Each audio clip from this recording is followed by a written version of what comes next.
Merci, chers amis. Merci d'être venus et de passer ce temps avec nous. Si vous êtes ici ou si vous regardez ceci en replay, cela veut dire que vous avez un certain intérêt pour un cours miracle, pour nos enseignements.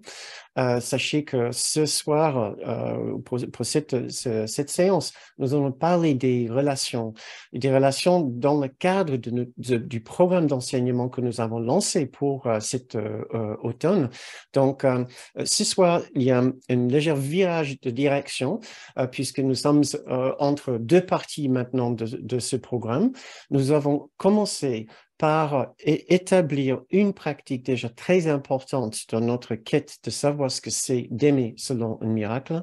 C'est notre pratique, souvenez-vous pour ceux et celles qui sont ici depuis le début, de pratiquer de l'honnêteté et de la douceur.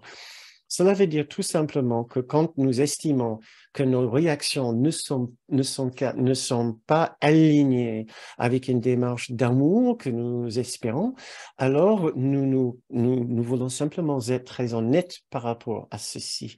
De simple prise de conscience de ce que nous sommes en train de vivre et de ressentir est déjà un immense progrès sur ce chemin d'un cours miracle pour éveiller notre esprit, puisque c'est uniquement à partir de ce moment-là, quand nous savons ce qui se passe en nous, quand nous reconnaissons l'absence d'amour, que nous pouvons faire quelque chose.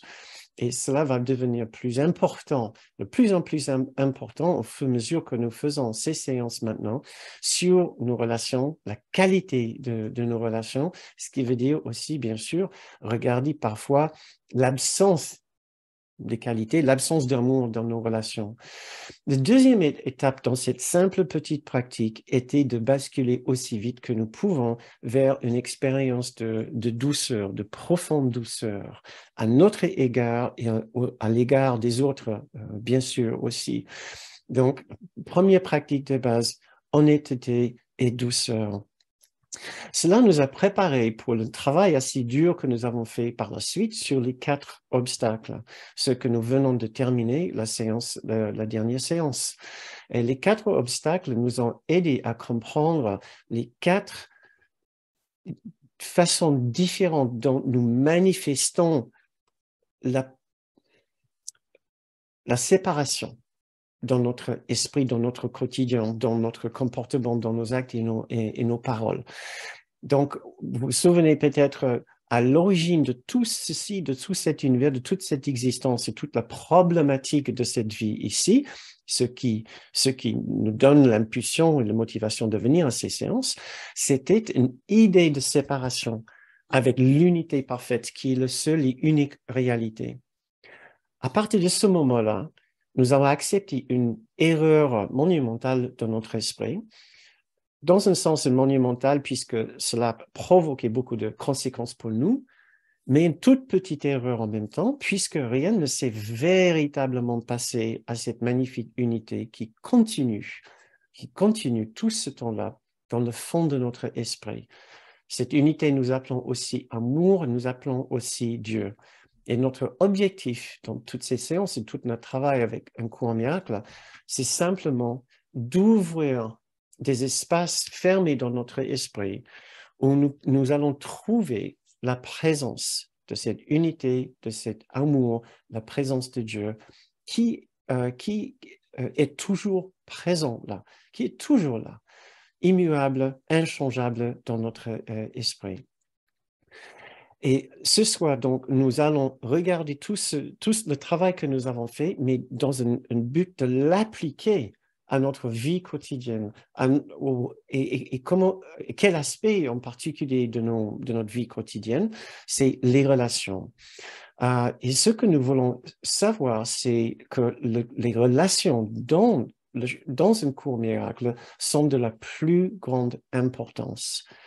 On peut aller jusqu'à dire qu'un cours miracle est une voie spirituelle relationnelle. Tout le travail que nous faisons, que nous allons faire, va passer par notre perception des relations. Ce n'est pas des heures que nous allons prier maintenant, ce n'est pas le nombre de textes que nous allons lire, ce n'est pas le nombre d'exercices que nous allons faire. C'est le temps que nous allons passer à regarder nos relations et de nous poser la question, mais qu'est-ce que je vois là-bas? Qu'est-ce que je vois chez l'autre? Car ce qui guérira notre esprit, c'est simplement de penser à une autre personne et trouver la face du Christ chez lui, au lieu de ce que nous avons vu chez lui auparavant. La face du Christ est pour nous le symbole de l'unité, le symbole de non-séparation. C'est ce que nous sommes dans notre entièreté, dans notre réalité, comme une extension de cette unité que nous appelons aussi Dieu. Et nous lisons dans nos cours cette très belle, c'est très beau petit passage. Le nom de Jésus, qui est notre guide dans un cours miracle, hein. Le nom de Jésus est le nom de quelqu'un qui était un homme, mais qui a vu la face du Christ en tous ses frères et s'est souvenu de Dieu. La face du Christ n'est nulle autre que la vérité dans l'esprit de la personne, l'innocence qui est là, la véritable vie de la personne au-delà de sa particularité, de son individualité, qui va par la suite nous rapprocher dans notre esprit à notre propre réalité. Et je continue à lire.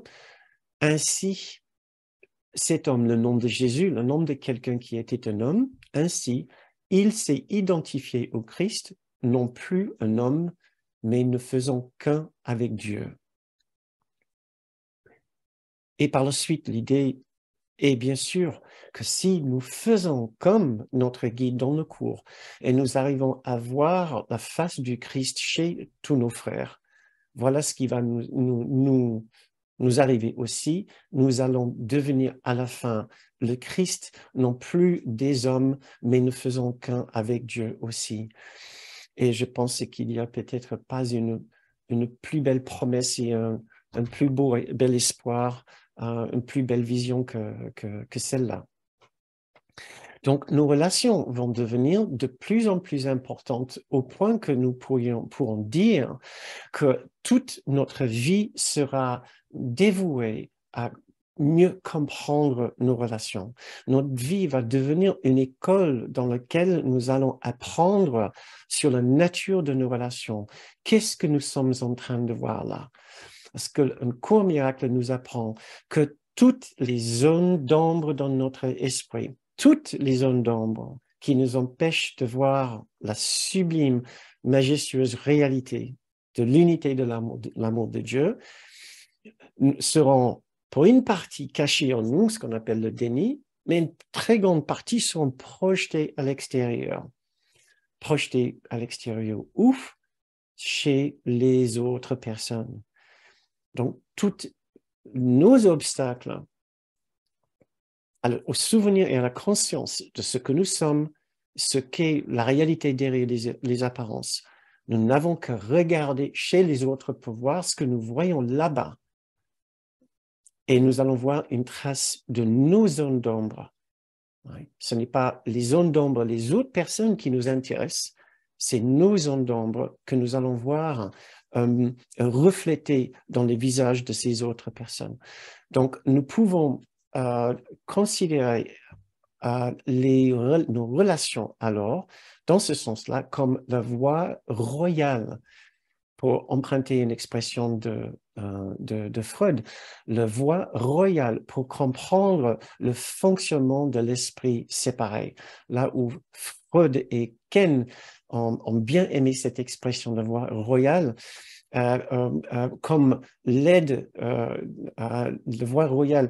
Freud l'utilisait en termes de nos rêves nocturnes, Kenneth l'utilisait en termes de ce qu'il appelait nos rêves diurnes, c'est simplement nos expériences de tous les jours quand nous sommes éveillés. Ils utilisaient tous les deux ce terme-là pour dire c'est la façon dont nous allons progresser, nous allons devenir plus conscients et nous allons guérir toutes les erreurs dans notre esprit. Donc, voilà, sur ce, je nous propose juste un petit instant d'intériorisation et de méditation pour que nous puissions nous poser de la journée, justement, et de nous ouvrir à un autre aspect de notre esprit, une autre partie de notre esprit où nous pouvons trouver un certain silence intérieur. Donc, si vous voulez bien m'accompagner dans cette petite instant de méditation, nous allons juste nous reposer, le temps d'arriver et de nous déposer ici. Vous pouvez fermer les yeux si vous le souhaitez. Vous pouvez juste baisser votre regard. Nous allons essayer d'être plus confortable là où nous sommes ici, en respirant peut-être un petit peu plus tranquillement.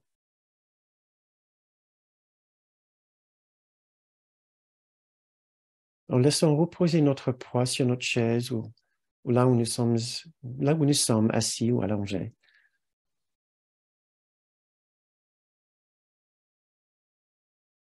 Nous allons essayer de retrouver juste un peu de ce silence intérieur.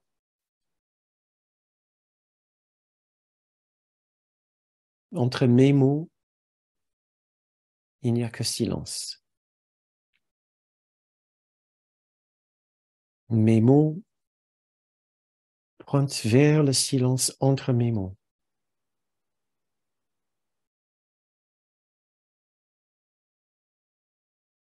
Et nous nous souvenons, en nous,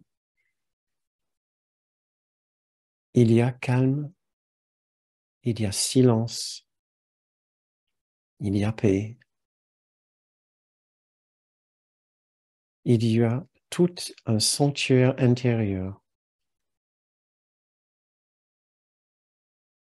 là où nous allons nous réfugier ce soir. Un lieu de grande sagesse, un lieu de recul du feu de l'action de la vie, un lieu de douceur et de tendresse.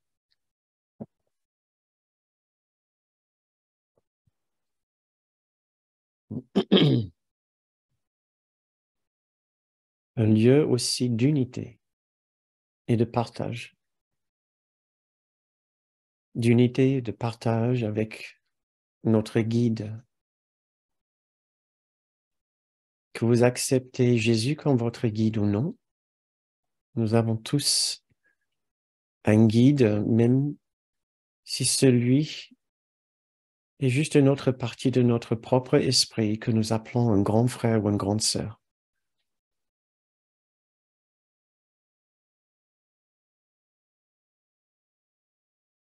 La relation que nous avons avec notre guide est véritablement ce que le cours appelle une relation sainte.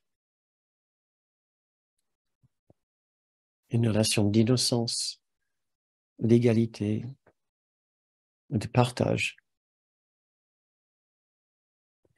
Et c'est à partir de cette relation sainte que nous menons avec notre guide que nous allons maintenant chercher à partager cette relation avec tous nos frères et toutes nos sœurs.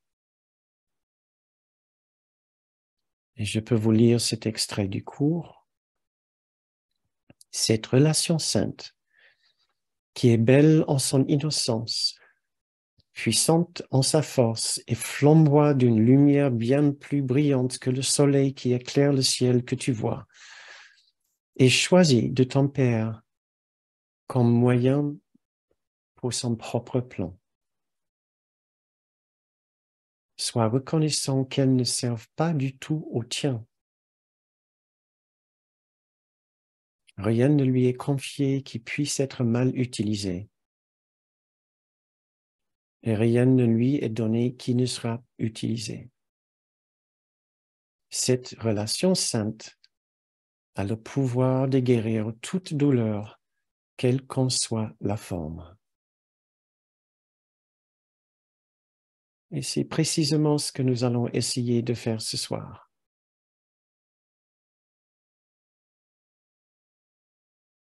Merci.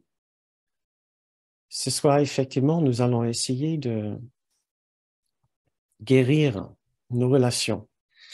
Le sujet est vaste, donc nous n'allons pas pouvoir tout faire, bien sûr.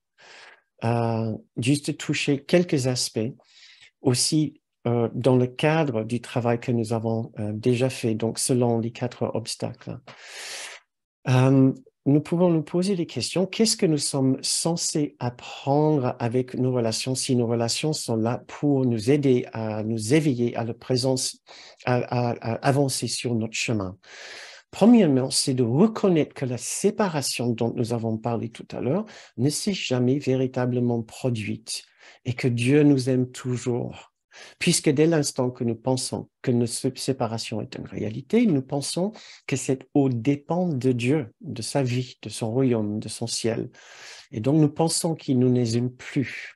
Donc tout notre objectif dans les relations, dans nos relations, c'est de nous en servir bon escient maintenant pour apprendre que cette séparation ne s'est jamais produite, que Dieu nous aime.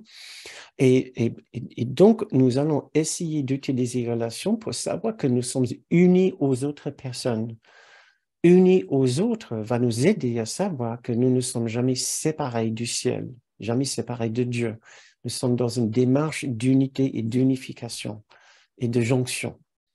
La deuxième chose que les relations peuvent nous aider à apprendre, c'est que seul le ciel est réel. Et ceci, ce que nous sommes en train de vivre, n'est qu'une sorte de rêve. Oui, nous pouvons même utiliser les relations pour nous apprendre ceci. Et cette vision que seul le ciel dans notre esprit, dans la profondeur de notre esprit est réel, et ce que nous vivons à l'extérieur n'est pas la réalité. Cette vision-là, le cours appelle le monde réel, vivre dans le monde réel ou vivre dans le rêve heureux. Ceci est aussi possible juste en transformant notre façon de voir les autres. Tellement nous sommes éblouis par l'amour et la profondeur de ce que nous trouvons dans nos relations avec les autres, que nous sommes rappelés que ce que nous voyons là n'est qu'une image d'un esprit bien au-delà de la personne elle-même. Et ça va nous rappeler qu'effectivement, la véritable existence est bien, bien au-delà de toute forme physique.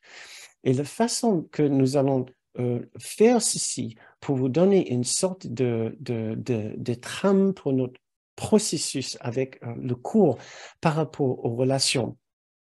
Et ceci, vous savez bien, nous allons tous essayer d'aimer et nous allons tous faire des erreurs. Voilà. Nous allons avoir l'impression qu'il se passe quelque chose par rapport à une autre personne dans une telle ou telle relation avec telle ou telle personne. Et nous allons crier haut et fort, mais regardez-moi ça, il y a quelque chose d'absolument dramatique qui vient de se passer à l'extérieur de moi. Et c'est là où nous allons tout de suite essayer de nous souvenir de cette trame du cours, c'est d'apprendre que oui, on a l'impression que quelque chose de dramatique s'est passé à l'extérieur, que ça a un impact sur moi. Je ne suis plus heureux comme j'étais avant que cet événement s'est produit. Ce sont des crimes extérieurs qui font flamber une certaine réaction en moi. Et puisque notre objectif, c'est de savoir aimer, nous allons regarder nos relations là où nous avons l'impression que c'est particulièrement difficile d'aimer, là où il se passe justement des choses avec lesquelles nous ne sommes pas heureux, nous ne sommes pas contents.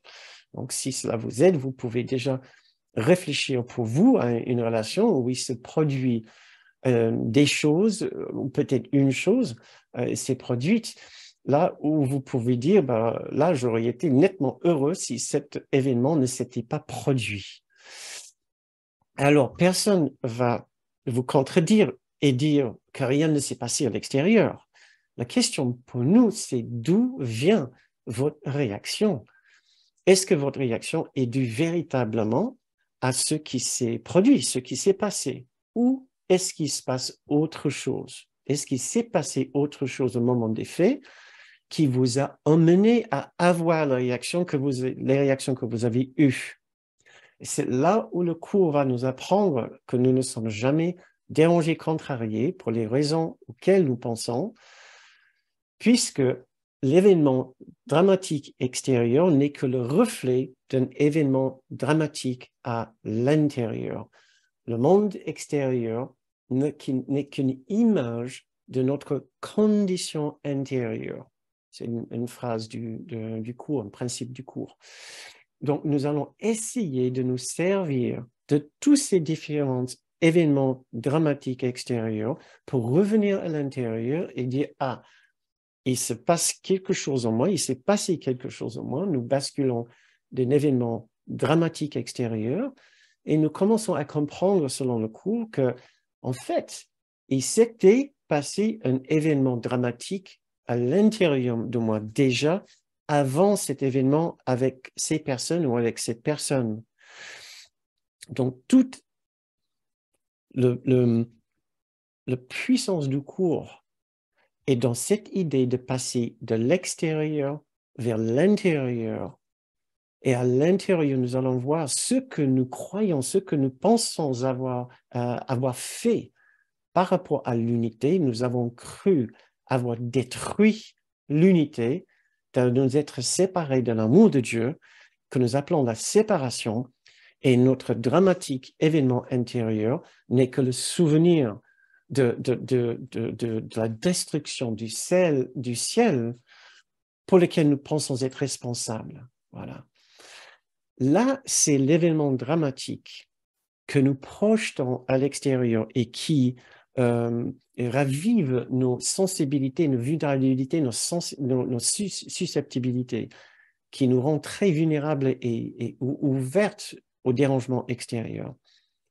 Mais là où le cours nous emmène encore plus loin, c'est vers la connaissance que cette séparation ne s'est jamais produite. Nous sommes dérangés pour aucune raison. Donc, nous allons de l'extérieur, l'événement extérieur dramatique, vers l'événement intérieur dramatique. Et là, nous avons l'opportunité d'apprendre dans notre sanctuaire intérieur que cet événement-là ne s'était jamais produit. Il devrait avoir un immense sentiment de soulagement. Et il va se produire une énorme expérience de soulagement au moment que nous nous permettons de juste lâcher prise entièrement sur ce sentiment de mal-être, de blessure, de dérangement et de contrariété et revenir au fait qu'en moi, tout est encore parfaitement intact et bien. Tout le processus du cours, c'est de nous emmener de plus en plus à l'intérieur, à la source, à l'origine, dans notre sanctuaire intérieur et voir que là, il ne s'est rien passé. L'amour de Dieu et l'amour de l'unité sont toujours parfaitement présents pour nous. Si nous ne retenons que cela pour nos relations, d'observer nos réactions extérieures, mais d'essayer de nous souvenir, c'est le signe que je pense qu'il s'est produit un événement dramatique à l'intérieur de moi, et essayer d'identifier ce que cela peut être dans la séparation. Est-ce que si jamais il s'est produit effectivement une séparation, ça sera catastrophique, ça sera dramatique, et c'est ce que nous pensons tous, d'être tous très loin de cette magnifique source d'amour. Et de là, à méditer cette idée qu'il ne s'est rien passé, nous sommes toujours entièrement entre les mains de Dieu. Peu importe ce que nous avons vécu, cet amour est là pour nous, pour guérir notre blessure, notre mal-être, la blessure et le mal-être que nous pensions venir de notre relation, de ce qui s'est passé avec cette autre personne. Si nous ne faisons que cela, nous allons gagner beaucoup de paix et beaucoup de temps et beaucoup d'efforts dans toutes nos relations. Mais nous savons bien que nous n'allons pas forcément faire ce processus, ou du moins jusqu'au bout. Il y a des raisons pour cela, ça s'appelle la résistance. C'est parce qu'une partie de nous ne veut pas les dons de Dieu, ne veut pas le souvenir de l'unité parfaite, ne veut pas l'expérience des guérisons. Nous sommes encore tellement attachés à notre expérience de particularité d'un côté, et nous avons encore trop peur de ce moment de fusion et de lâcher prise dans l'amour de Dieu, que très souvent, nous allons nous laisser être embêtés par tel ou tel problème dans nos relations. Donc, nous devons aller plus loin pour essayer de comprendre et savoir ce que nous pouvons faire. C'est ce que nous allons faire maintenant.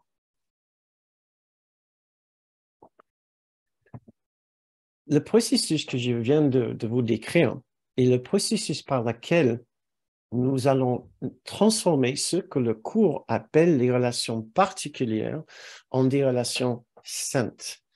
Donc, j'ai besoin de vous parler juste une minute sur ce que c'est, puisque c'est tellement important déjà dans la théorie du cours et dans le processus de guérison du cours. Une relation, donc, transformer une relation particulière en relation sainte, en une relation d'unité, en une relation de séparation, en une relation de non-séparation, en une relation d'unité. C'est ce que nous essayons de faire. Qu'est-ce que la relation particulière? Une relation particulière est la façon dont nous allons essayer de nous définir en tant que des individus particuliers et séparés et différents des autres. C'est une façon dont nous allons essayer de satisfaire nos besoins en tant que ces êtres particuliers et séparés. Nous allons essayer de nous distinguer des autres pour renforcer ce que nous pensons être.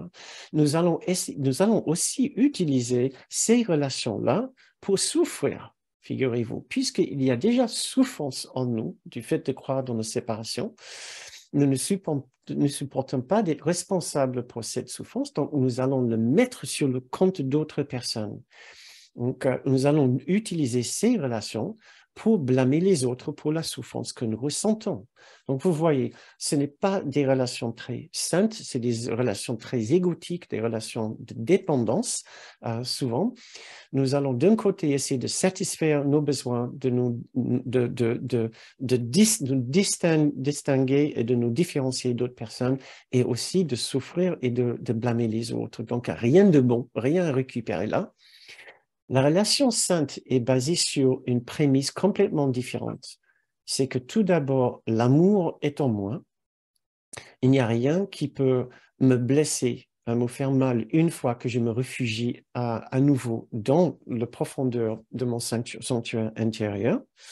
Je n'ai plus besoin de me servir de qui que ce soit pour aucune raison.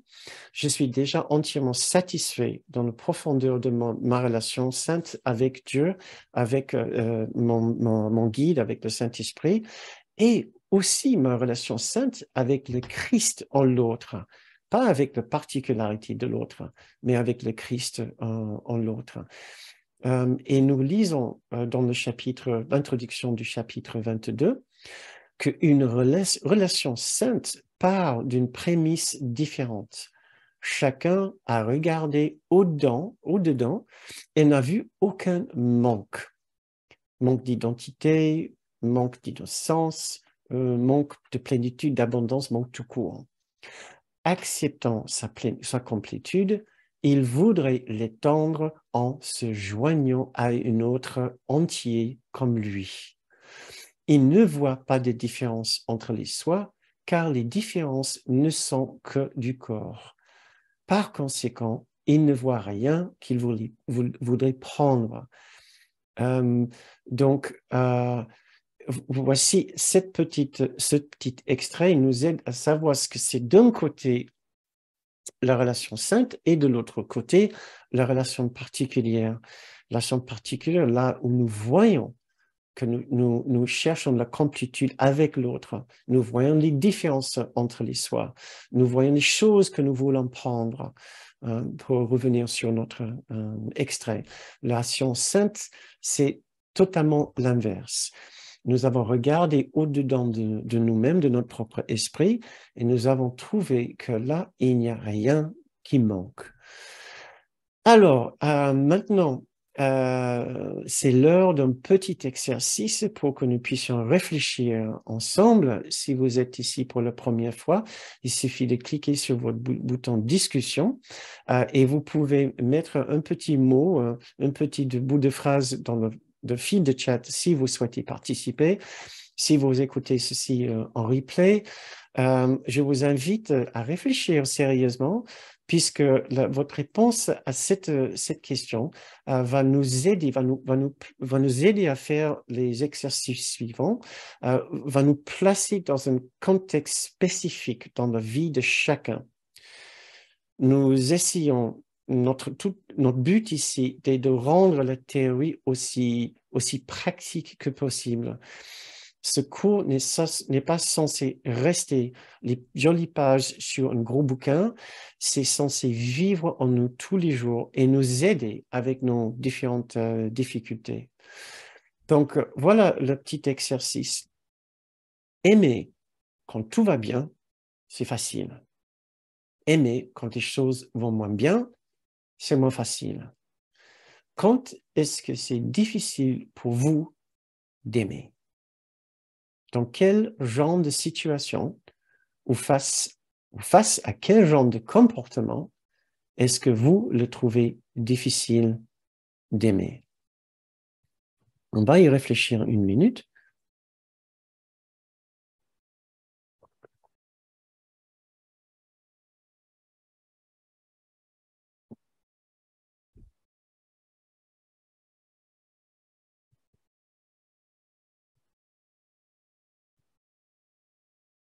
Pensez-y, réfléchissez-y.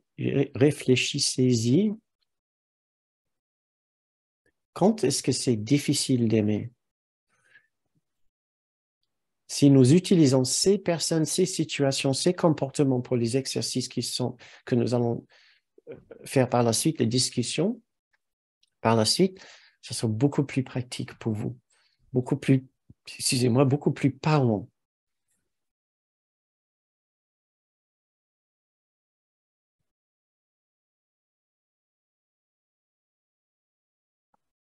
Alors, j'ai quelques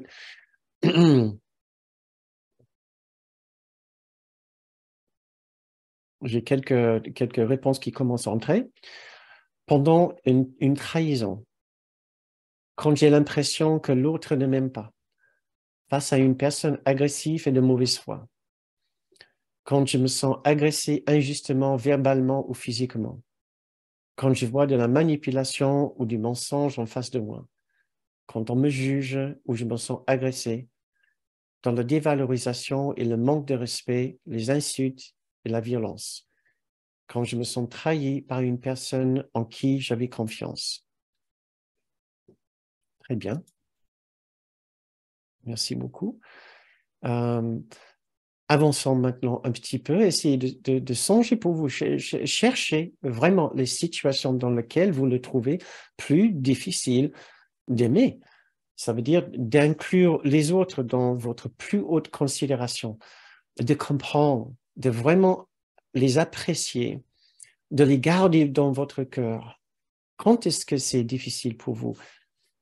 Et je voudrais bien dire tout d'abord, le chemin du coup n'est pas un chemin de bisounours où nous allons juste dire ben, j'ai de l'amour pour tout le monde. Dans le cours, vous avez le droit de ne pas aimer les autres. Vous avez le droit d'avoir du mal à les aimer. Vous avez le droit de ressentir de la haine. Le cours nous dit que nous pensons tous être des assassins et des meurtriers, des cannibales. Donc, pensez-y. Notre guide dans un cours miracle sait déjà que le pire de l'humanité est en chacun. Et plus nous arrivons à être très honnêtes avec cela, plus nous allons pouvoir faire vraiment du progrès beaucoup plus vite. Donc, deux autres petites informations avant de commencer la suite. Ici, nous parlons de prise de conscience, nous ne parlons pas d'action et de comportement. Le cours n'est pas une recette de moralité, c'est une méthode pour transformer notre attitude, notre état d'esprit, pour nous basculer dans un autre esprit tout entier. ce que nous appelons l'esprit juste, et de cet endroit-là, de cet endroit de notre esprit, nous allons comprendre et ressentir les choses entièrement différemment. Une fois que nous avons atteint ce nouvel endroit, nous allons réagir différemment dans les situations. L'autre chose, c'est qu'il peut bien avoir des problèmes chez d'autres personnes. Personne vient ici parfait, au cas où ça vous a échappé. Nous avons tous notre lot de zones d'ombre. Nous ne parlons pas d'ici maintenant d'imaginer que les autres vont devenir des anges, où l'idée, c'est de voir qu'ils n'ont jamais rien fait de mal. Non, les autres sont aussi souvent dans l'erreur que nous. Voilà. Mais notre question n'est pas qui a eu tort. Notre question est pourquoi est-ce que ça réagit chez moi?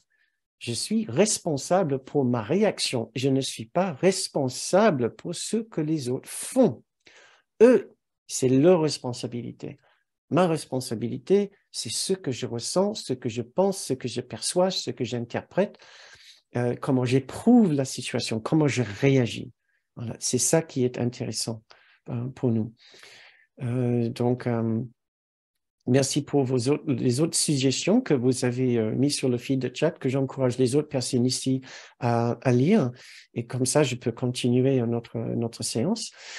Donc, maintenant, pensons à quelqu'un, justement, comme ces personnes-là, chez qui nous avons un peu de mal à faire ce processus dont je vous ai parlé tout à l'heure.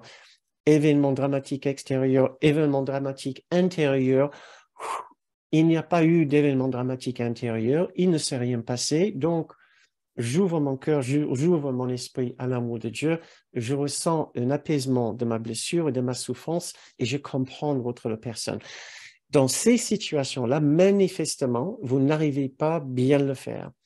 Donc, qu'est-ce qui est en train de se passer et qu'est-ce que nous pouvons faire? Quand je suis face donc, à une situation où ce processus grippe, je n'arrive pas, je suis bloqué sur le fait que, ben non, les personnes, ils font des choses dramatiques, ils font des choses vraiment exécrables. Et là, je ne vois pas du tout comment ça peut être le reflet de quelque chose en moi. Non, ce qu'ils font, ça réagit chez moi et puis basta, je reste là. On peut dire que le mécanisme de guérison est grippé. Qu'est-ce que nous pouvons faire pour dégripper un petit peu? Tout d'abord, nous pouvons revenir sur notre processus, notre guérison d'honnêteté et de douceur, une guérison en 2 étapes. J'essaie tout de même de comprendre que ce qui me gêne est véritablement en moi et pas en eux. J'essaie de faire cette méditation. J'essaie de voir comment est-ce que ça sera possible qu'il se passe quelque chose en moi, une gêne qui est en moi, parce que je ne vois pas l'amour qui est présent. Donc, je peux me dire quelque part, tout simplement, l'amour est présent. L'amour est ici, dans cette situation. Pour moi, pour cette autre personne, l'amour est présent. Tout simplement, j'essaie de reconnaître que moi, je peux faire quelque chose.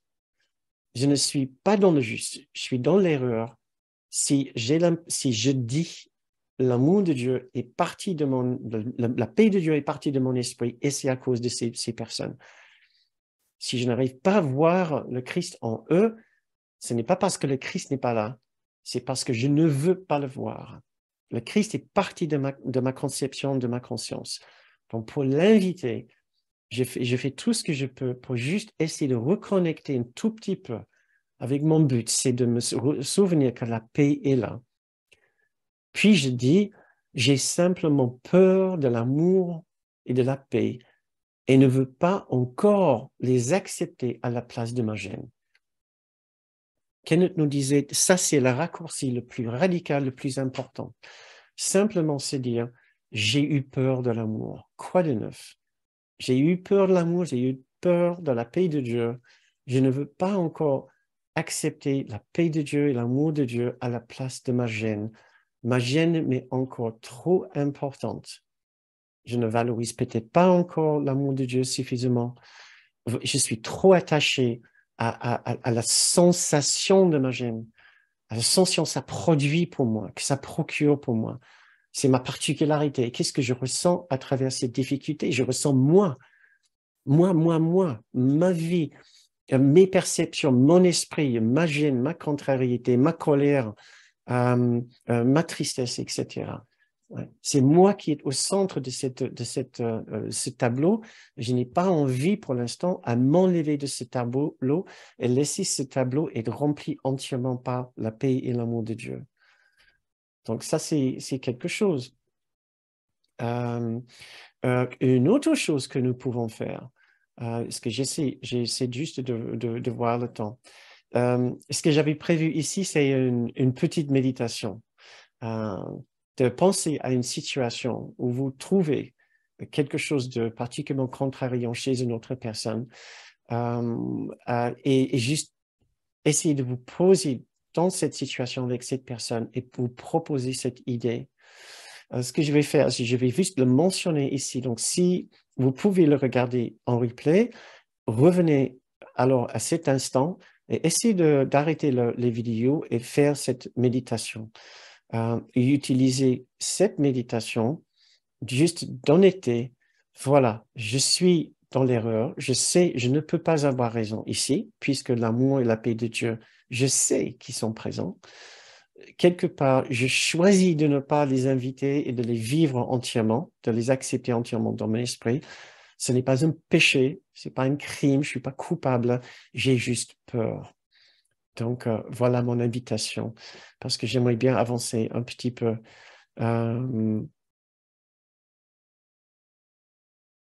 J'ai déjà une petite question ici. Bernard, veux-tu dire que le jour où l'on accepte pleinement cet amour, ces expériences dérangeantes disparaîtront de notre vie? Ah, merci.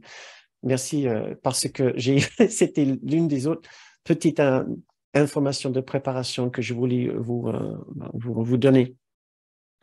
Le fait de faire ces exercices de guérison ne veut pas dire que cela va forcément changer le comportement d'autres personnes dans votre vie. Donc, c'est intéressant la façon dont vous avez mis ça dans votre petit commentaire. Est-ce que ces expériences dérangeantes disparaîtront? Donc, là, il y a deux interprétations. Est-ce que ça veut dire que la situation extérieure va se modifier, va changer? Pas forcément. Souvent, même peut-être pas. Voilà. Mais par contre, votre expérience aurait changé de tout au tout. Vous n'auriez plus du tout la même expérience de cette même relation si vous arrivez à faire ces exercices. Maintenant, le fait de faire ces exercices, effectivement, vous propulse dans une autre partie de votre esprit et de là, vous allez, de par votre esprit, vous allez être dans une position d'inviter cette personne à avoir d'autres réactions. Vous ne serez plus une cause d'agitation et de tension et de culpabilité chez l'autre personne, d'agressivité chez l'autre, mais cela ne veut pas dire que l'autre personne va accepter votre invitation. Et c'est juste, nous devons aussi vivre ces situations avec beaucoup de patience. Continuer sur notre chemin, continuer sur notre élan, et continuer à comprendre. Et peut-être justement, cette partie maintenant que nous allons faire de notre séance va vous aider à savoir comment rester patient. Donc, si vous avez encore du mal à revenir vers l'amour et à dégripper votre machine intérieure, votre processus de guérison, ça peut être extrêmement utile d'analyser ce qui se passe en vous selon les 4 obstacles que nous avons étudiés maintenant depuis quelques semaines. C'était d'essayer de voir pourquoi ça vous heurte particulièrement. Il y a des personnes qui ont parlé de l'OTAN, les gens qui font aucun effort, il y avait une question d'insécurité, d'indifférence, de dévaloriser, etc. C'est bien. Plus vous arrivez à identifier précisément là où ça heurte chez vous, les faits que ça produit chez vous, plus vous serez en mesure de revenir vers nos 4 obstacles et essayer de voir, ah, là, je sens pourquoi ça me gêne particulièrement, parce que ça me frappe plein au milieu de l'une de mes façons d'exprimer la séparation dans ma vie. Et il y a 4 façons dont nous vivons la pensée de séparation. C'est de par la particularité, par la culpabilité, par un sentiment de manque et par la pression du temps, par le prison du temps. Donc, nos contrariétés dans nos relations nous heurtent toujours dans l'un de ces 4 domaines, voire un ensemble de ces domaines. Donc, ça peut être extrêmement... Je vais vous donner un petit topo, par exemple. Par rapport à particularité, je peux m'entendre dire, je ne supporte pas son arrogance ou comment il m'ignore. Je peux m'entendre dire, pour culpabilité, il y a 2 aspects. L'aspect colère, je déteste quand il fait ça, ou je me sens tellement diminué et méprisé. Ça, c'est culpabilité. Pour le manque, je peux m'entendre dire, mais ils prennent tout, il n'y aura rien pour moi, je n'ai jamais ce que je veux. Je ne peux jamais faire ce que je veux. Et pour le temps, je peux m'entendre dire, ils me mettent trop la pression, ou je peux m'entendre dire, ils ne font jamais assez vite, j'ai jamais assez de temps et c'est leur faute. Voilà, ça pour vous donner une idée, grosso modo, c'est extrêmement synthétique, mais nous avons passé des heures et des heures sur ces sujets. Je vous encourage à revenir dessus pour les réécouter. Donc, je vous invite à essayer d'écouter ceci comme une sorte de mini-méditation maintenant, parce que j'ai encore quelque chose que je veux vraiment faire avec vous avant de finir la séance pour ce soir.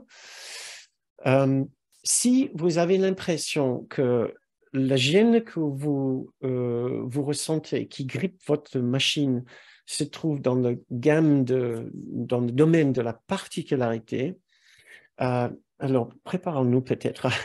Ça serait un petit peu plus bénéfique pour cet exercice. Si nous n'intériorisons pas ces informations, ces idées, cela va juste rester justement des belles idées, des concepts intéressants, mais vont jamais faire leur travail de transformation de notre esprit.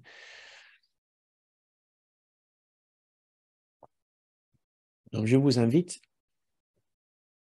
si vous avez identifié une gêne par rapport à la particularité,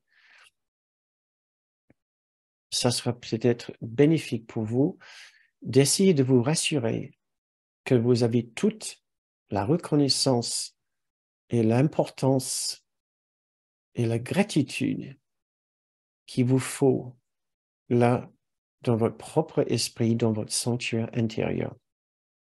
Pensons à ces personnes dans ces différentes situations. Essayez de vous dire, j'ai toute la reconnaissance, l'importance, la gratitude qu'il me faut ici, dans mon esprit, ici à l'intérieur de mon esprit, mon droit ne sont pas bafoués. J'ai la pleine mesure de toute la reconnaissance et l'importance qu'il me faut et je les trouve ici dans mon propre esprit. Si vous êtes dérangé par les questions de la dimension de la culpabilité, essayez de vous dire, ils sont simplement dans l'erreur. Ce n'est jamais aussi grave que ce que je pense. Leur esprit vient du Christ. Ces personnes font toujours partie du Christ. Tout est en sécurité. Si votre difficulté est avec la honte, ce qui est une autre partie de la culpabilité, essayez de vous dire, mon fond est l'innocence du Christ. Mon impeccabilité, mon innocence est garantie par Dieu. Mon fond est l'innocence du Christ. Si votre difficulté vient plutôt de la dimension du manque, dites-vous, je peux lâcher prise de ce besoin. J'ai tout ce qu'il me faut véritablement ici dans mon sanctuaire intérieur. Je peux lâcher prise de ce besoin. J'ai tout ce qu'il me faut véritablement dans mon sanctuaire intérieur. Et si votre difficulté vient du temps, essayez de vous dire, un autre moment ne me donnera pas plus que cet instant. Je suis bien ici. Un autre moment dans le futur, une autre situation dans le futur ne me donnera pas plus que ce qui est disponible pour moi ici dans cet instant. Je suis bien là, ici et maintenant.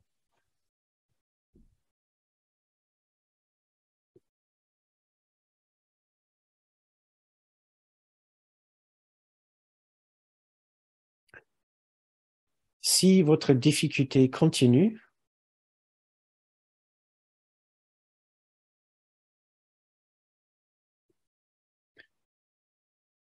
nous pouvons continuer encore pour essayer de comprendre les autres différemment. Nous pouvons porter toute notre attention sur eux et essayer de comprendre vraiment ce qui se passe chez eux. Nous apprenons dans le cours qu'il est possible de recadrer toute difficulté avec les autres en des appels à l'amour, en des appels à l'aide. C'est-à-dire, nous réinterprétons entièrement le problème pour comprendre que quand il y a des démonstrations de peur ou de haine ou de colère, cela est simplement un signe d'une absence d'amour dans l'esprit de ces personnes. Et la seule réponse appropriée dans ce cas-là est une réponse d'amour dans notre esprit. Cela ne veut pas dire que nous allons forcément dire des mots qui correspondent à cette idée, qui sont aimés, etc.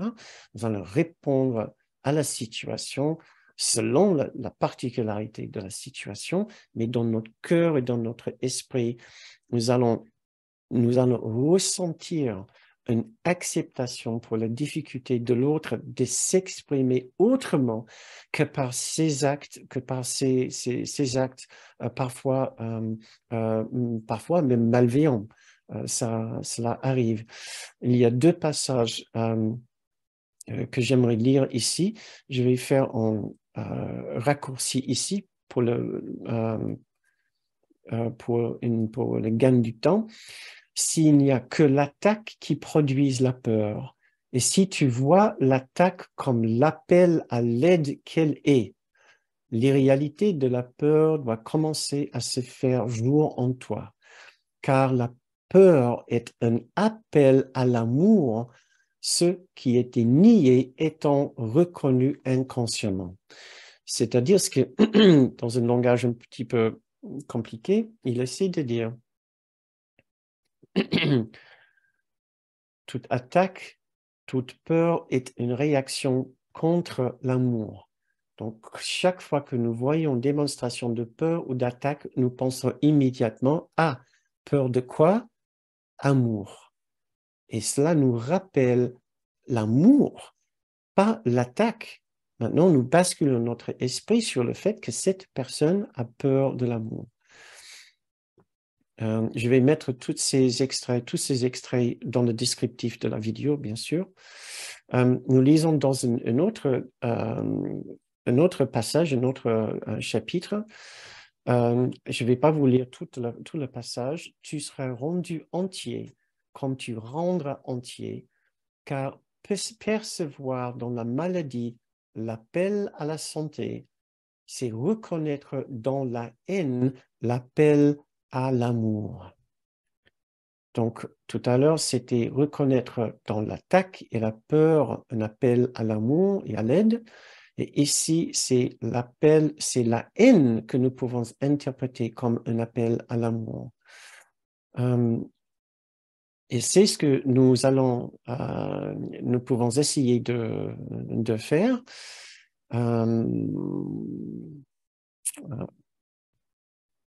Je crois qu'il y avait une belle méditation que j'avais préparée pour vous, mais elle est un peu longue.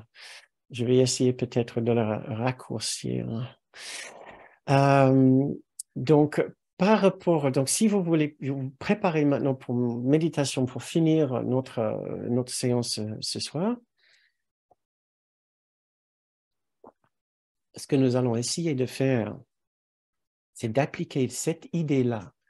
Comment est-ce que je peux aider l'autre puisqu'il me demande de l'aide?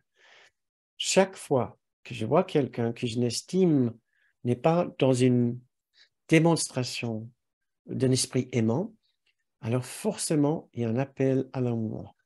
Et le cours nous demande de nous mettre dans l'optique de vouloir et de pouvoir aider cette personne. Donc voilà, ce que je propose, quand ça commence à être difficile pour vous de vraiment ouvrir votre cœur à une autre personne dans une relation, essayez de distinguer quel est son obstacle à lui. Tout à l'heure, c'était quel est votre obstacle. Maintenant, pensons à son obstacle à lui. Donc, je vous invite à écouter, à participer dans cet exercice maintenant comme une méditation, si vous voulez bien. Pensons à notre cher ami, notre cher frère ou notre chère sœur. Les autres vont effectivement parfois chercher beaucoup de reconnaissance, de place, d'importance et de gratitude. Ils vont parfois vouloir qu'on les regarde, qu'on les remarque. Ils vont vouloir se distinguer, se vanter, essayer même d'avoir la première place. Ne soyons pas gênés. Comprenons-les. C'est normal dans la confusion de la séparation et quand on a peur de l'amour. Voyons l'appel à l'aide derrière leurs actes, derrière leurs erreurs. Qu'est-ce que nous pouvons faire?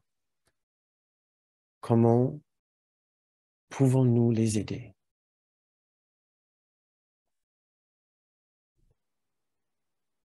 Par rapport à nos chers frères et sœurs qui sont perdus dans la dimension de la culpabilité, ils vont parfois chercher à se montrer mieux que les autres, à se distinguer en ayant raison, à vouloir tout savoir, à insister sur leur point de vue. Ils vont parfois vouloir cacher leurs erreurs et démontrer les faiblesses et les erreurs des autres. Ils vont vouloir punir ceux qui ont offensé, selon leur perception. Ils seront souvent en colère parce qu'ils ont entièrement oublié la paix de leur sanctuaire intérieur. Et nous, qu'est-ce que nous allons faire? Ne soyons pas gênés. Comprenons-les. C'est normal dans la confusion de la séparation et quand on a peur de l'amour. Voyons l'appel à l'aide derrière leurs erreurs. Qu'est-ce que nous pouvons faire? Comment est-ce que nous pouvons les aider?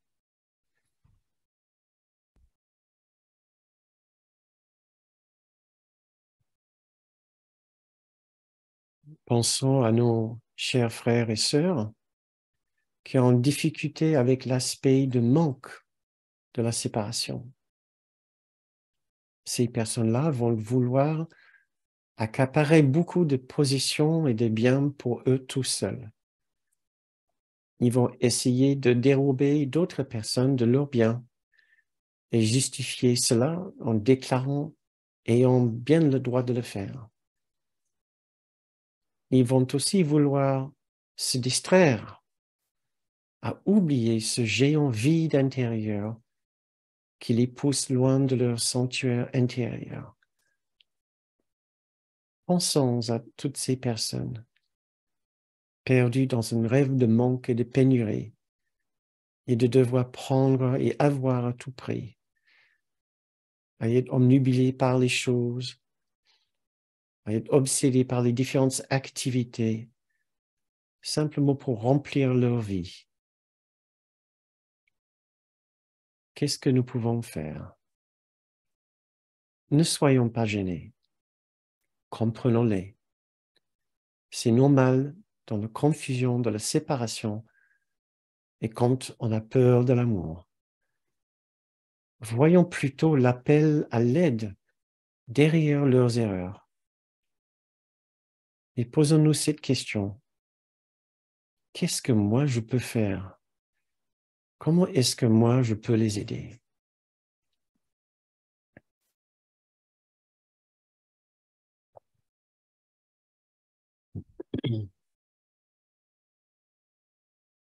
Et maintenant, pour nos frères et nos sœurs qui sont perdus dans la prison du temps,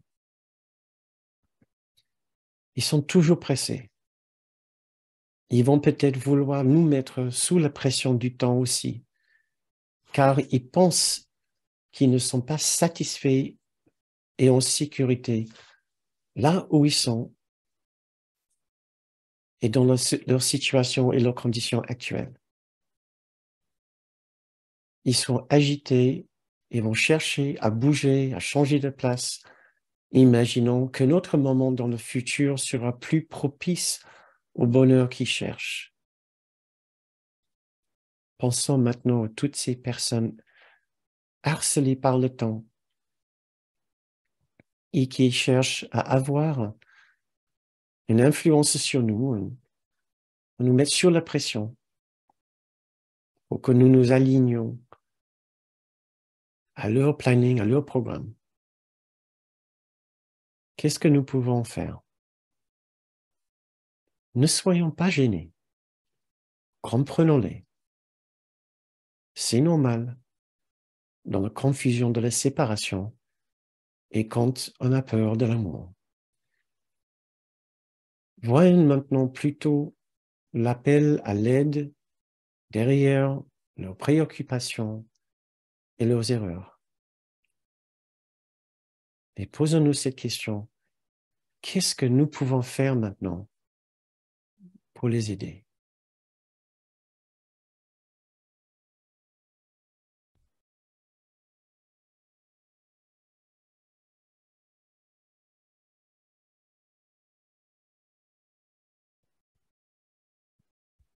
Pensons maintenant à toutes ces personnes avec qui nous entretenons des relations parfois un peu compliquées, toutes ces personnes qui peuvent encore nous contrarier, qui peuvent encore nous sortir de notre centre calme. Que des appels à l'aide, que des appels à notre patience et à notre compréhension. Ils nous demandent de comprendre leur peur de l'amour, leur peur de cet instant de basculement. Quand ils perdent de vue leur particularité, ils ne ressentent que la présence de Dieu. Ils ont peur de cet instant, tout comme nous pouvons avoir peur de cet instant. Parce que dans cet instant saint, nous perdons de vue notre particularité, notre culpabilité, notre sentiment de vide intérieur. Nous perdons de vue même notre expérience du temps. Tout s'arrête juste un instant. Et nous oublions tout, sauf cet amour.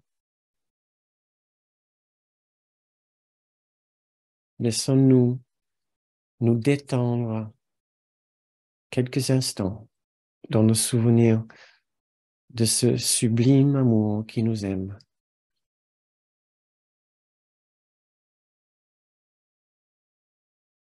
Et qui garantit notre vie éternelle.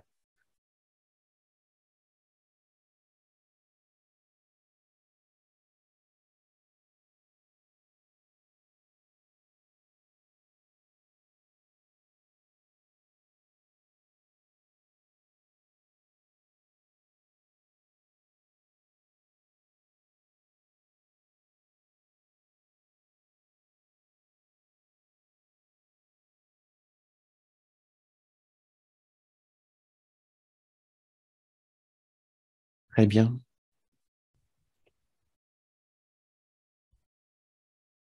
C'est la fin de notre séance.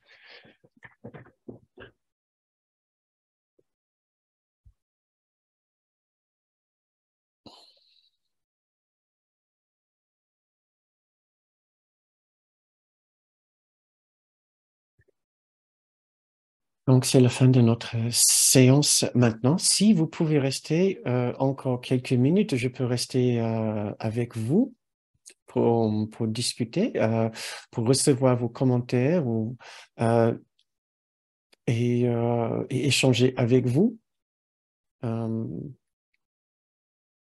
Et maintenant, il suffit de cliquer sur votre micro si vous avez envie de commenter, remarquer quelque chose, de participer, d'échanger, de dire que vous êtes entièrement d'accord, de dire que vous êtes entièrement pas d'accord avec ce que je viens de présenter. J'ai l'impression que ça ne marche. Voilà. OK. Vous savez, la caméra avait un peu de mal à focaliser. Donc, qui était généralement d'accord avec ce que j'ai dit ce soir? Et si vous ne levez pas la main, vous pouvez dire, ben non, je n'étais pas d'accord. Ou si vous avez envie de dire que, ben non, ma foi, je crois que ça peut marcher. Mais encore, vous pouvez dire, ben non, je ne vois pas Bernard, franchement, comment ça va marcher dans la réalité. Je ne le vois pas. Vous êtes... je vais prendre ça comme pour dire que vous êtes tous entièrement d'accord avec tout ce que j'ai dit. Bernard, tu as raison, tu as raison. Ah, je me sens bien. Brigitte. Oui, coucou Bernard. Moi, je suis bien sûr d'accord, mais je constate que j'ai quand même des difficultés à, euh, à, à vraiment aimer ou à vouloir même quelquefois aimer. C'est-à-dire que euh, en ayant essayé de voir à plusieurs reprises l'appel à l'aide chez l'autre, et en voyant l'autre récidiver, maintenir ce comportement qui m'agace et qui m'indispose, au bout d'un moment, je démissionne en quelque sorte. C'est comme si je voulais pas, je voulais, on dirait que je veux plus aller dans l'instant sain, tu vois. Je dis, oh écoute, j'ai donné, et puis ça fonctionne pas, zut, qui se débrouille finalement. OK. J'ai plus envie de me sentir concernée par ça. Et je me dis, ça doit être une démission. Enfin, ça, c'est encore un tour de l'ego qui veut pas que j'aille au bout Ah, de ma bah, démarche. d'accord. Euh, euh, Aboutir oui, pardon? souvent. Je n'arrive pas à aboutir souvent, à vraiment, tu vois, tout le processus que tu proposes, Hmm. je l'accepte, je le prends, je m'y régale même quand c'est neuf, quand c'est une nouvelle situation. Mais quand je l'ai fait plusieurs fois avec un type de situation et Mhm. que je vois que mon regard n'a pas franchement changé, je trouve toujours que franchement en face ça exagère, ben je démissionne. Je ne sais pas ce qu'il faut que je fasse dans ce cas-là. D'accord. Bah, petite question. Tout d'abord, est-ce que tu peux démissionner? C'est-à-dire que peut-être que tu n'as plus rien à voir dans cette situation. J'ai l'impression que tu fais des efforts, tu fais des efforts comme si tu attends une réponse, mais des fois, il ne va jamais y avoir de réponse positive de la part d'autres personnes. Et des fois, on peut aussi quitter une situation de grande frustration, tout simplement, souhaitant vraiment bon vent aux gens, mais vraiment de tout cœur et on part dans une autre direction? Ou est-ce que c'est une relation que tu ne peux pas quitter? Est-ce que des fois, les relations en famille, c'est ça? Oui, je pense par exemple à une relation avec mon mari que j'aime profondément et que j'ai pas l'intention de quitter, Ah, mais d'accord. qui m'agace, Oui, qui se mais comprend. D'accord. Donc, Mais je donc, n'arrive pas à m'habituer à certaines choses, comme par exemple, je crois que j'en ai déjà parlé parce que ça peut paraître anecdotique, mais c'est quelqu'un qui parle tout doucement comme ça. Et alors, il faut tout le temps tendre l'oreille pour comprendre ce qu'il dit. Ça finit d'accord. par être horripilant. Alors, j'ai regardé en moi, qu'est-ce que je veux pas entendre, où est-ce que je veux pas... Enfin bon, j'ai regardé plein de choses. Ça, de temps en temps, je m'apaise face à ça, je le laisse, mais c'est pas bon non plus parce que je comprends pas ce qu'il dit. Et c'est caractéristique, c'est qu'avec lui, et tout le monde fait la même chose avec lui parce que c'est sa façon de parler, très très doucement, sur un ton Ouais, très. Donc il y a d'accord. plein de gens qui font comme s'ils entendaient. Moi, D'accord. On peut te demander, effectivement, on peut essayer de faire les quatre obstacles pour essayer de voir là où ça heurte particulièrement. Euh, euh, tout simplement, ça peut être que tu es appelé à avoir un certain genre de patience où effectivement c'est à toi simplement d'aller juste à côté de lui chaque fois que tu dois communiquer avec lui. C'est ainsi. Et c'est un appel à patience et à juste comprendre les limites de ce plan ici et d'arrêter d'imaginer qu'il peut faire cet effort. Imagine, c'est quelqu'un qui est presque aphone. J'ai connu deux personnes qui avaient une opération aux cordes vocales et ils ne pouvaient pas parler fort. Donc, dans ce cas-là, j'imagine que peut-être tu trouverais plus facile de pardonner d'être patient, puisque c'est des gens qui ne peuvent pas parler plus fort du fait d'avoir subi, avoir eu une maladie grave. Essayez d'imaginer que dans cette vie, il est venu avec ça. Qui sait ce qu'il a aussi vécu dans d'autres vies. C'est tout ce que tu peux faire pour réinterpréter sa difficulté comme un handicap, qu'il ne peut pas parler plus fort et dire, soit c'est ainsi, il ne changera jamais. Et on peut dire aussi bien autant qu'on veut, c'est parce qu'il ne veut pas. Donc c'est un manque de respect, ils sont fous des autres, etc. On peut dire autant qu'on veut, mais c'est toujours, c'est ce qui est. Donc mieux vaut trouver la paix avec ce qui est et juste trouver une façon de réinterpréter et d'être amoureuse de lui en quelque sorte tel qu'il est. Avec cette difficulté, peut-être c'est quelque chose d'absolument charmant parce qu'au moins il ne te casse pas les oreilles, au moins il ne parle pas trop fort, au moins il y a beaucoup de gens qui peuvent être gênés dans la situation inverse avec un partenaire mais qui parle toujours trop fort, trop, comme on dit souvent, les Australiens sont comme ça, par exemple. Euh, euh, donc, essayez de voir vraiment le réinterpréter. Ce cours nous demande de recadrer nos difficultés. D'une façon, ça nous apaise, ça mène vers la paix et l'acceptation. C'est comme ça. Voilà.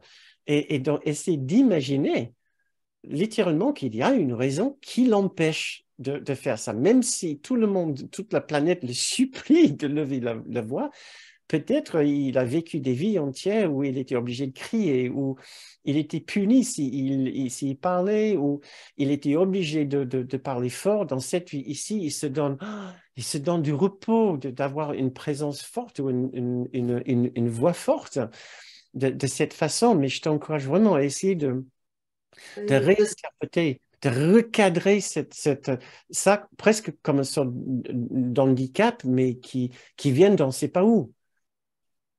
Oui, ouais, super. Mais écoute, ça m'aide bien parce qu'en fait, c'est c'est- c'est très facile. Ça va être facile pour moi de voir ça comme un handicap, effectivement. Et même, je vais pouvoir, ça va m'aider à réinterpréter d'autres situations. Donc, ben, merci. Oui, c'est très bien. D'accord. Et tu me dis, tu m'appelles si ou tu me contactes si tu penses que vraiment ça persiste, parce que c'est vrai qu'effectivement, je pense t'avoir entendu dire la même chose l'année dernière. À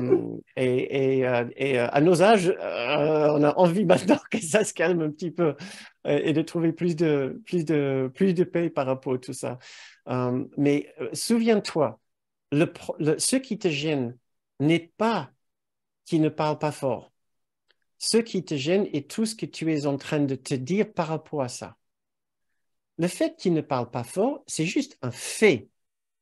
Tu l'entends pas, je l'entends pas. Je dois m'approcher de lui pour l'entendre. OK?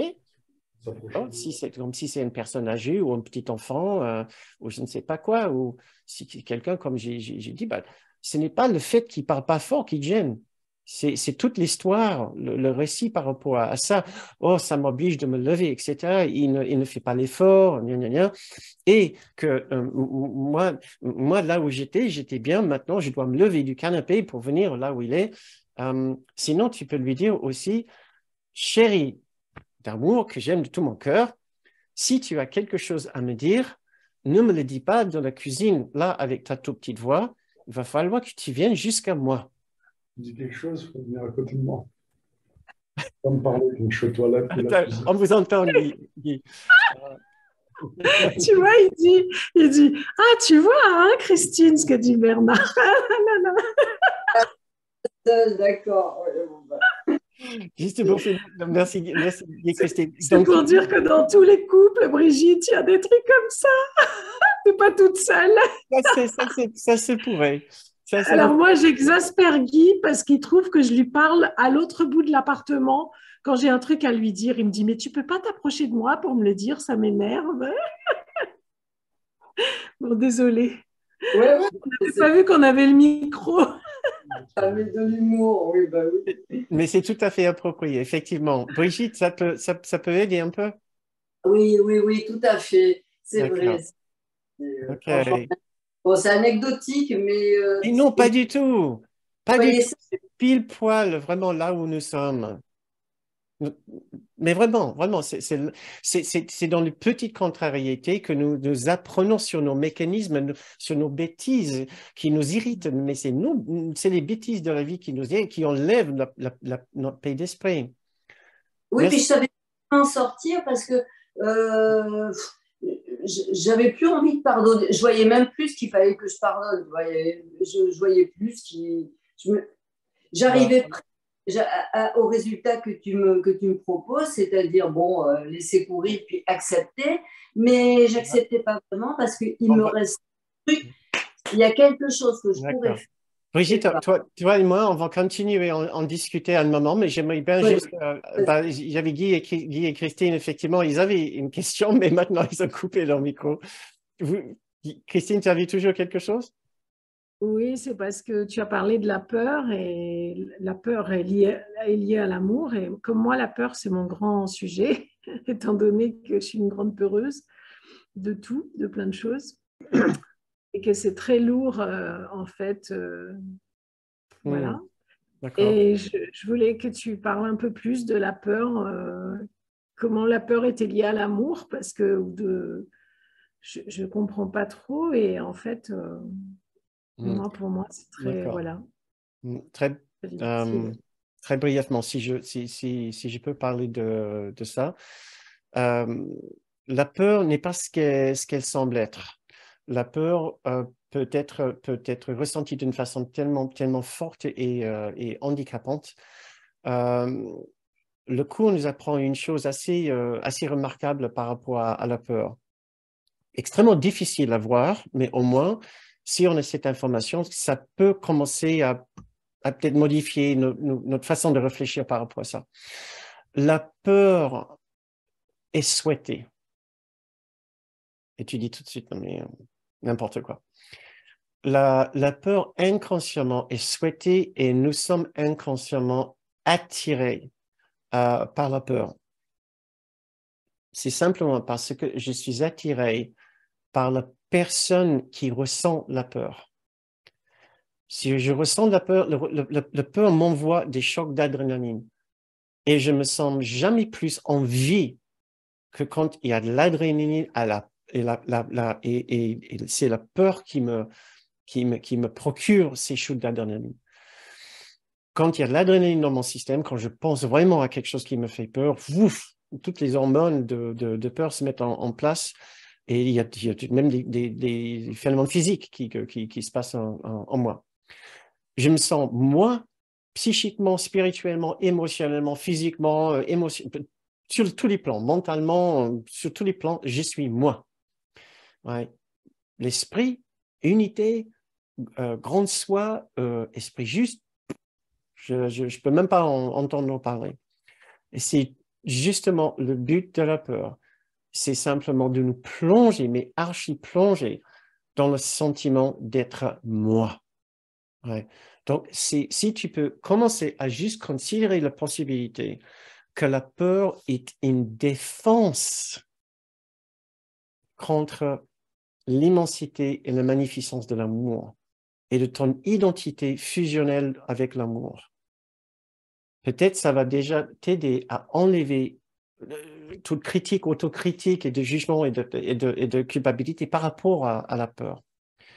C'est juste une façon dont nous cherchons à nous défendre contre la possibilité que nous sommes autre chose que ce petit soi vulnérable, sensible. Que nous soyons un grand soi majestueux, magnifique, qui peut traverser toute situation entièrement, calmement, de la façon la plus bienveillante et posée et sage, reculer du feu de l'action, à presque planer au-dessus de tout, avec une vision qui regarde tout l'ensemble de tout ce qui se passe. Ça c'est notre rêve, bien sûr. Et c'est notre destin, c'est là où nous allons. C'est là où nous allons finir. Mais pour l'instant, nous en avons tellement peur de ça que nous préférons la peur du petit soi comme une défense pour ne pas faire face à nos véritables peurs. C'est simplement de cette élévation, cette transcendance vers notre grande soi majestueux et magnifique qui est capable de regarder tout avec équanimité. Donc, dans le peu de temps que nous avons ici, c'est ce que je peux t'offrir parce que imagine, c'est un élément qui peut-être n'a pas figuré dans ton analyse de la peur. C'est assez surprenant, peut-être. Je vais vraiment le réécouter parce que quand je pense que ça touche vraiment quelque chose de très profond ce que tu dis parce que quand je l'entends, j'arrive même pas trop à y réfléchir tellement. Et ça, souvent, c'est quand on touche quelque chose d'important, souvent l'esprit fait un genre de blocage comme ça, de voile, mais un voile. Donc, je réécouterai ça parce que... D'accord. Quand on a peur généralement de la vie, quand on a peur d'une chose, c'est peut-être une autre problématique. Mais quand on est une apeuré, et on a généralement peur et anxieux de la vie dans son ensemble, souvent il y a ça comme point d'ancrage de cette optique, de ce schéma, de cet état de peur généralisée. C'est quelque chose qui nous occupe tellement, qui remplit le champ de notre conscience. Ouais. Et c'est justement notre objectif, c'est d'avoir une expérience forte qui remplit le champ de notre conscience. Ouais. Pour d'autres personnes, ça sera la haine, la colère, l'injustice. Pour d'autres personnes, ça sera la tristesse, ouais. Ouais. La morbidité. Ouais. Et pour d'autres, c'est la peur. Ouais. Donc, mais nous pouvons aussi Merci, Bernard. en parler en privé, si tu veux. Okay. Bon, chers amis, c'est déjà après 10 heures. Je ne sais pas comment je fais maintenant pour en arriver là. Et j'ai vu que Marie-Micheline aussi, tu avais levé ta main. On peut peut-être regarder ça une autre fois? OK, très bien. Donc, merci beaucoup pour votre attention ce soir, pour votre patience. On est après l'heure. Et alors, je vous invite à brancher vos micros pour que nous puissions dire au revoir tous ensemble. Nous souhaiter une très bonne semaine et moi, je vais vous dire à jeudi soir.